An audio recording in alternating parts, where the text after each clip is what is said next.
Morning children. Now today we come to the next subtopic in the lesson, gravitation. Now yesterday we have seen that gravitational force is the force exerted by every object in the universe on every other object. Okay, so the earth will exert a force on the moon will exert a force on the earth. The earth will exert a force on other planets. The planets will also exert a force on the earth. So every object in the universe, remember, exerts a force on every other object. And that force is called the gravitational force, or we call it gravitation. When the earth exerts a force on various objects, the gravitational force of the earth, for example, is nothing but gravity. So we use the term gravity when the earth is exerting a force on various objects. So the gravitational force of the earth, the gravitational force exerted by the earth on various objects is called gravity. And yesterday we have also seen that the earth exerts a centripetal force on objects, and it makes those objects revolve around it in a circular path. Like for example, the earth exerts a centripetal force on the moon. So because of that force, the moon keeps on moving in a circular path. If not for that force, the moon would have just moved or been thrown off along the tangent to that circular path. Okay, so the centripetal force is a force exerted by the earth on the moon. It keeps the moon moving along a circular path. When it is moving along a circular path, its direction changes at every point, and therefore its velocity changes and it undergoes acceleration. Now today we come to the next topic, rather the subtopic. Now, according to Newton's third law, we know that to every action there is an equal and opposite reaction. So let's take, for example, the earth and say the apple. So when Newton was sitting under the apple tree, an apple suddenly fell on his head. So he started thinking and he thought that if the earth is attracting the apple also must be exerting an equal and opposite force on the earth. Okay, so we know that to every action there is an equal and opposite reaction. So if the earth is attracting the apple, if the earth is exerting a force on the apple also must be exerting an equal and opposite force on the earth. So why is it that we see the apple moving towards the earth and not the earth moving towards the apple is the question. So the answer is that according to Newton's second law, we have studied second law, and we have seen according to Newton's second law, force is directly proportional to the product of mass and acceleration. We have seen F is equal to m into a. So we have seen that force is proportional to the mass. If you look at the mass of the apple is less. And you look at the mass of the earth is more. So because the mass of the earth is more than the mass of the apple, we do not see the earth moving towards the apple. Okay? We see only the apple moving towards the earth. Is that clear to all of you? So remember that according to Newton's third law, to every action there is an equal and opposite reaction. So if the earth is exerting a force on the apple is also exerting an equal and opposite force on the earth. But when this happens, we do not see the earth moving towards the apple. We only see the apple moving towards the earth. That's because the mass of the earth is much more than the mass of the apple. Is that clear to everyone? Now we come to a very, very important law in this lesson, and that is the universal law of gravitation. And we are going to derive an expression for that particular law. Now we have the universal law of gravitation. Now what does the law state? We will read line by line and try to understand. Now according to the universal law of gravitation, every object in the universe attracts every other object with a force which is directly proportional to the product of the masses and inversely proportional to the square of the distance between them. Now, to understand this law, it seems quite complicated, but it's not very difficult. To understand it, we will just take a very simple example.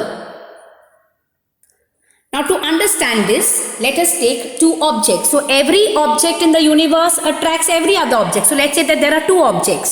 One object is A and the other object is B. These are the two objects. Let us say that the mass of A is capital M. A is bigger in size. So, let us say that its mass is capital M. And let us say that the mass of B is small m. And the distance between both,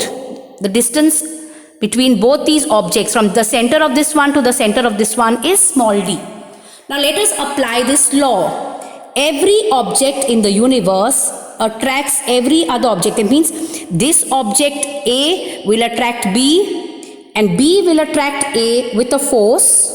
So force is represented by the letter F, which is directly proportional. So directly proportional, you write like this. This is the proportionality sign, is directly proportional to the product of their masses. This is their, to the product of their masses.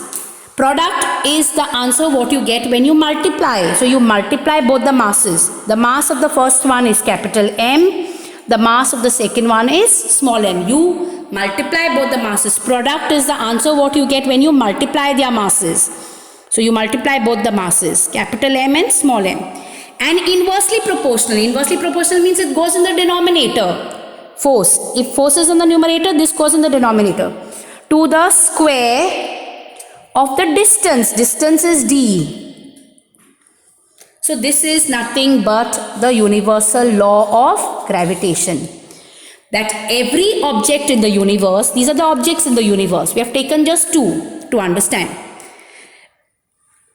It exerts a force on every other object. So this object will attract B and B will attract A with a force. So F is the force, which is directly proportional. So you put the proportionality sign to the product of their masses. So you multiply both the masses. Mass of A is capital M, mass of B is small m. And inversely proportional. So it goes in the denominator to the square of the distance. Square of the distance. Okay. So from here, F. Now when you remove the proportionality sign, you always get a constant. So you get is equal to G. From proportionality, we are changing it to is equal to. So you get a constant. This constant is called G. It's called gravitational constant. Capital G this is. And you have converted this proportionality sign to equal to. So you get is equal to constant. Then you write this capital M as it is. Small m divided by d square.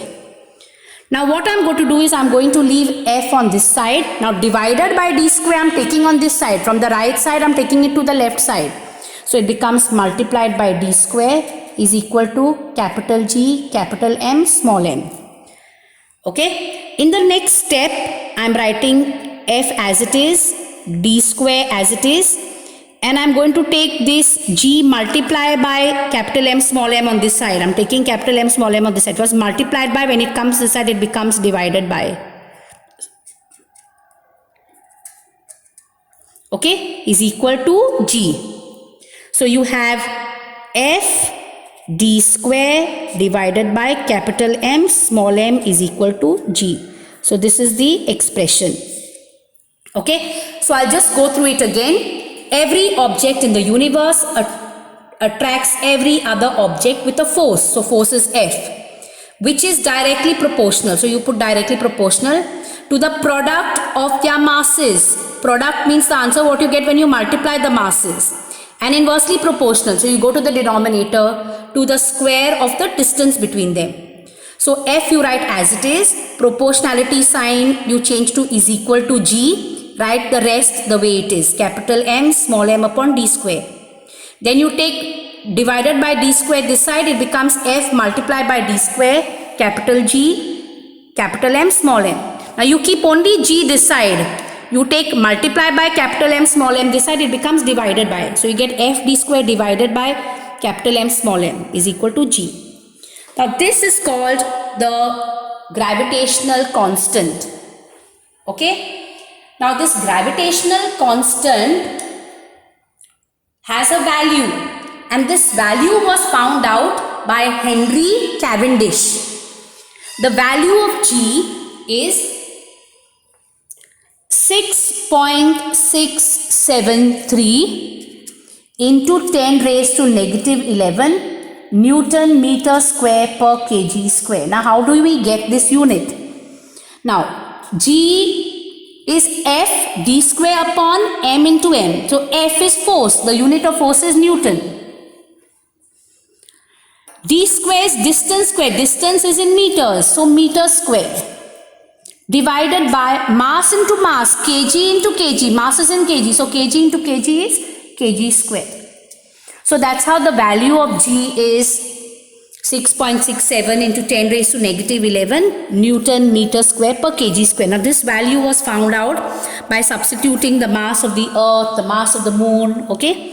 So Henry Cavendish was the person to find out the value of G, and its value is 6.67 into 10 raised to negative 11 Newton meter square per kg square. So I hope you know how I got this unit. Newton because of force, distance square, so meter square, distance is in meters, and mass into mass, kg into kg, that's kg square. So this is the unit of G. Now the gravitational law, the universal law of gravitation has a lot of importance. So because of the universal law of gravitation, it was able to explain the force that binds us to the earth. The universal law of gravitation could explain the motion of the moon around the sun. And the universal law of gravitation could also explain the tides, the formation of tides because of the moon and the sun. So you need to know this law well. You need to know how you get this. It's a very simple derivation. And very important is the value of G, and the unit you have to know very well, and the importance. So the importance is it explains the force that binds us to the earth. It explains the motion of the moon around the sun and the tides due to the moon and the sun.